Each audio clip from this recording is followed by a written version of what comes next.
Let's talk about some of the responses that you've been tracking since the shooting unfolded. A lot of the rhetoric has been blaming Democrats for the attack coming from the right.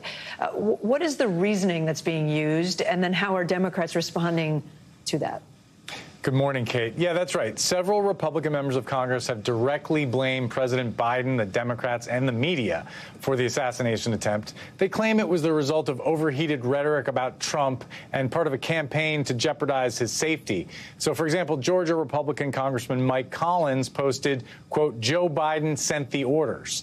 And Trump campaign surrogate Nick Adams posted on social media, quote, "Joe Biden's rhetoric is directly responsible. There can be no discussion. This is a fact."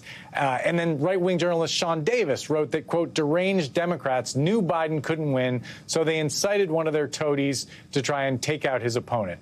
Now, it's obviously true that Democrats have called Donald Trump an authoritarian and a threat to democracy, but they've never hinted that violence was an appropriate response to that.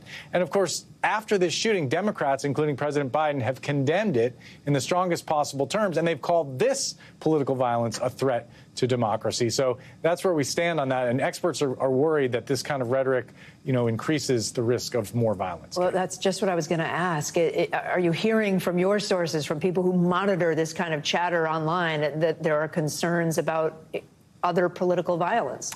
Yeah, unfortunately, there are those concerns. Extremists have been seizing on this incident. So Telegram channels for branches of the Proud Boys militia group have been calling for civil war and violence. According to Advanced Democracy, that's an NGO that tracks this stuff, a user on one forum wrote that the Democratic National Committee, rhinos, and the feds, quote, should all be hung in the streets of D.C.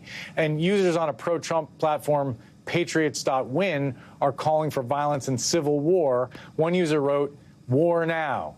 They don't want to live and let live." So some really dangerous rhetoric coursing around out there, Kate. And then at the same time, you've got political leaders on both sides of the aisle. I think of the Speaker of the House this morning saying, we need to tamp down the rhetoric. We need to take down the temperature. Are you seeing any evidence of that? Well, unfortunately, yes. A lot of mainstream politicians often speak that way, and that's great. But then you have these other kind of flame-throwing politicians, some of the quotes I read earlier, who are not doing that at all. And so as long as there is some group of people who are throwing gasoline on the fire, there are sort of a group of deranged individuals out there that are listening to it, paying close attention, and think they are in essentially a civil war, Kate. Ken Delaney, thank you for the reporting. Appreciate it. I want to now bring in NBC